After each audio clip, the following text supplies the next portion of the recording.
мен силерге кайрылып кетким келет. Бул турмуш бир жолу берилет. Кудай ушундай жаратты.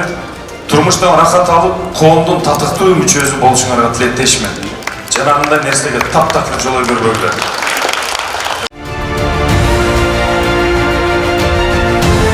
İçki İşleri Ministerliğinin bugünkü жасап жатқан işine ушунчалык разы болуп отурабыз.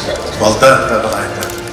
Мына Кыргыз Республикасы Ички İşleri Ministerliği ар бир жаштардын келечегин, тагдырын, өмүрүн, жашоосун, ошолордун келечек үмүтүнө ушунчалык бир зор таасирин тийгизе турган мына мындай жаштар форуму 2023'te өткөрүп отурушат. Биздин министрибиз тапшырма коюп, быйылкы жылы Ички İşleri Министрлигине жана башка мамлекеттик органдар менен тыгыз иштөө боюнча катуу талаптарды коюп, иштерди жүргүзүү боюнча биз кадамдарды алдыга коюп жатабыз.